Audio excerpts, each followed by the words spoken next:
Shalom, everybody, and thank you for joining us for the second night of Hanukkah. We want to greet everybody this evening as we enter into the second candle, the word in Hebrew Yoetz, counsel. How many of us ever needed a counsel when it's come to raising our children? You see, Hanukkah and children go hand in hand. I want to talk about the ultimate battle that took place between the Maccabees and the Greek Empire. What was it about? You see, the word in Hebrew, Hanukkah, comes from the Hebrew word chinuch. Chinuch means education. Mechanech means a teacher, an instructor. The word Hanukkah has to do with one thing, and everybody should understand this, especially in the place we are in today, in our society, the way we raise our children, where they are exposed to so many things that they are becoming confused.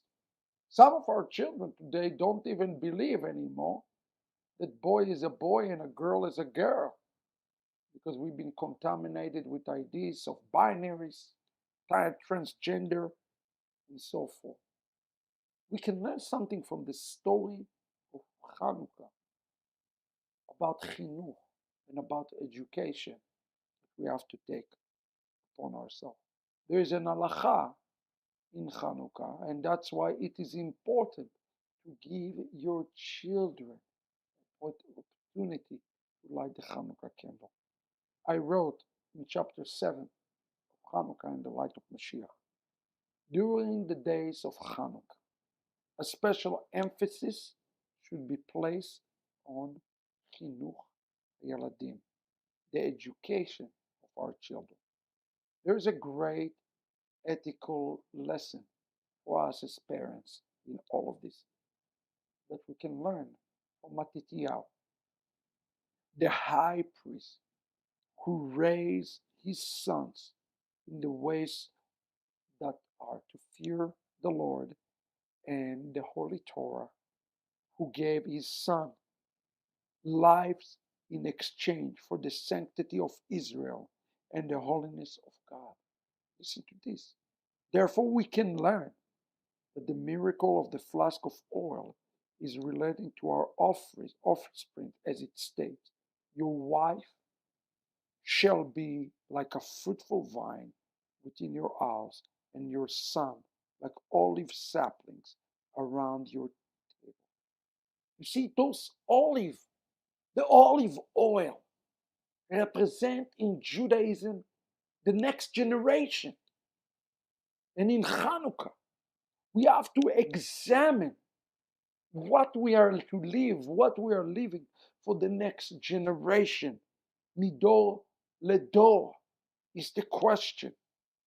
The education of the sons, especially, is very difficult. Listen, it was difficult 2,000 years ago, and it is more difficult today, as it is stated. Rabbi Eliezer told Rabbi Shimon, it is easier to grow a legion of olive trees in the Galilee than to raise one baby in the land of Israel. How much more relevant this statement is today. Similarly, there is a parallel between making an olive oil that we should consider. The process of making the olive oil requires the pressing of the olives to remove bitterness. By pushing our children and removing the bitterness, removing the worldliness, removing the klipot. Today in Hanukkah, we are reminded that we are to fight for our children, to fight for their holiness, to fight of removing the world from them so that they will be maximized, so that their potential will be maximized. Hanukkah is an important reminding as of that, as Allah conclude. One of the main reasons that we light the candle of Hanukkah is that we are lighting the souls of our children. How beautiful. When you are lighting the Hanukkah, you are lighting your offsprings. You are lighting the next generation. I want you to think about this in halacha, that when you take the shamash and you light it, in some tradition, you even say, this is my son A, then this is my grandson B, and this is my great grandson C, and some say even this is my next generation. Some people even name the candles by their own offspring. Our beautiful thing. We speak life, and we speak light, and we speak Torah upon our children. Listen to this. We light the candle as we are lighting the soul of our own children. And for that reason, it is paramount. You see, friends, it is critical, it is paramount for a man to have all of his children present at the time the candles are lit. Halacha teaches that we are not to light the candles without our siblings around, even if you have to wait, because you are lighting them. You are lighting them for your children and for your grandchildren. Make it a nightly event.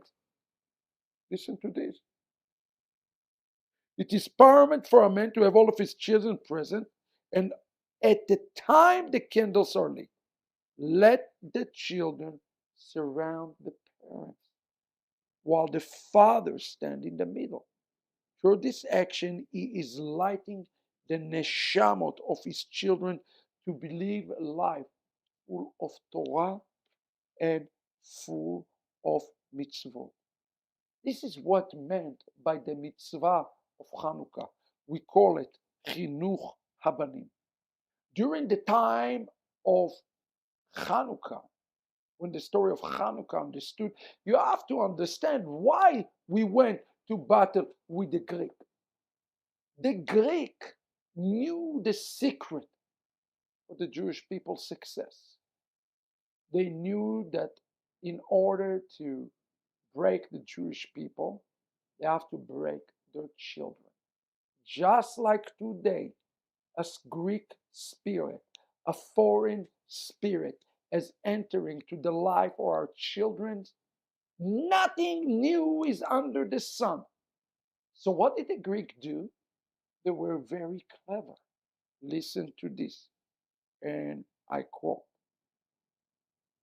It says that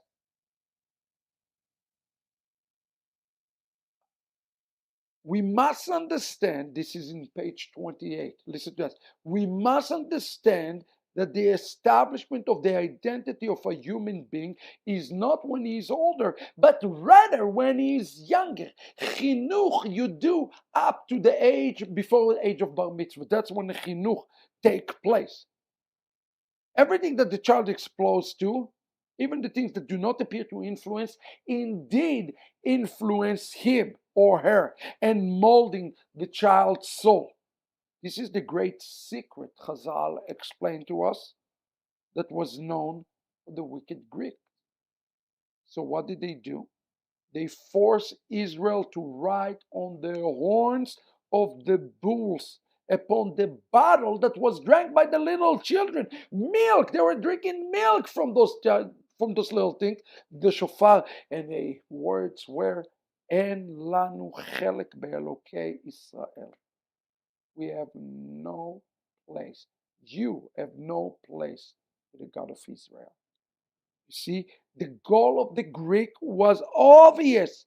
They wanted little toddler to see these words from a young age, cut them from God, to separate them from God, to influence them to go to other gods.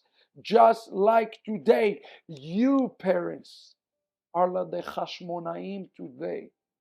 And you need to take those words and those influences that come today to stop you on Chinuch Habanim, and you need to break them and you need to fight it. Listen to this.